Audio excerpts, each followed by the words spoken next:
Actually, so I ended up finding SoFi through a personal finance influencer, Tori Dunlap. And, her whole branding is financial feminism. And I'm like, cool. So like, obviously I'm, believe in that and that's my vibe. And so I like saw that she was promoting a high yield savings account through SoFi. And so I was like, fuck it. And I'm like, ooh, and I click this and I get her, commission. Yeah. I want to support her and do something for myself. That's like what people are thinking. And so and that's what I think. And so I went in there and I created an account. And for me, it's been the reason I like the app so much. And I know I will also say that I'm a brand partner. They do sponsor some of my things. I mean, it's also to be fair, good company. Like, I was a SoFi user well before they, reached out for a brand partnership. But it was the behavioral element. It was knowing what I know about behavioral finance and seeing it in action. Little things like being able to segment pieces of my savings for an emergency vault, for a travel fund, for a, and then automating all of it through my, direct deposit and paycheck, and it being so simple. And like just the psychological lift, or like the lifting that off my plate. I know there's a certain amount of my paycheck every month that's going right to my emergency savings, and it's like growing before my eyes, and, and a certain amount that goes to my investing and whatever. So it just like relieves so much. Yeah. And it's easy. Like I can check the app. It tells me everything. It's like, it's so transparent. It tells me every time I spend something, how much I have left. It sends me a little notification. And so I'm visually seeing everything going on with my money, how my money is moving, what's happening. And that's huge. Like, because the default, because we're also scared of like, we're born scared. No, we're like raised culturally like scared of money that, the default is like, I mean, how many years of your life did you spend like, I'm just not going to look. I'm not going to look. Most. Yeah. Well, I don't know. I mean, I was honestly so nervous about overdrawing my account until I was like 29, 8, 7, 20.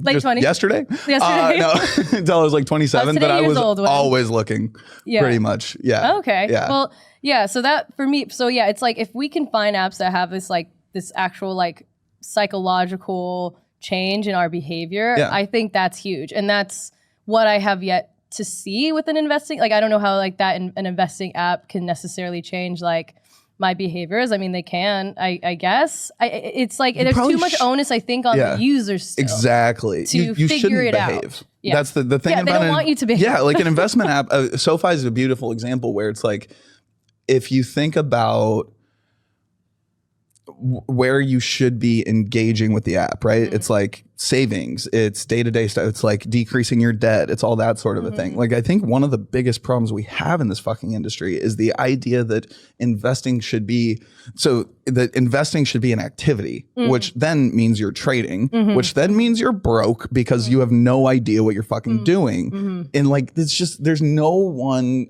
outside of this city actually that I have any faith in beating the market on purpose. Yeah. Like, people will beat it by accident, whatever, but just buy an index fund and shut up. Yeah. Right. So like, what's the point of Robinhood? What's the point of any of this shit? I don't know, other than like selling order flow to high frequency traders and taking advantage of their users. The users. Except Robinhood obviously democratized so much. It's so good for the world. I mean, so you good. are the new Wall Street. Right. Wall Street. Yeah. Nobody's Although I gotta go work with the Wall Street guys to make sure that we get paid. Right. But you are the new Wall Street. Yeah. Yay. That whole, like, the Robinhood, I actually shouldn't say, because I've never been invited to it and I would love to go just because I'm fascinated. But, they have like a yearly Robinhood like investor summit. Have you heard about this? No. So it's like, it's BlackRock, it's Citadel. Okay. It's like, it's basically Davos, but for like their partner sort of a thing. And like, they'll talk about open markets and all this kind of stuff. And it's just like, it was in New York last year.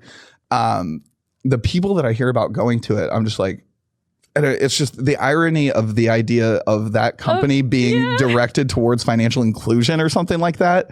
When, I mean, I don't know. The CEO literally reminds me of Lex Luthor. So when I was at Investment News, I reported on Robinhood a lot more, and I was there during the 2020 and the 2021 boom, during GameStop, the whole thing. Yeah.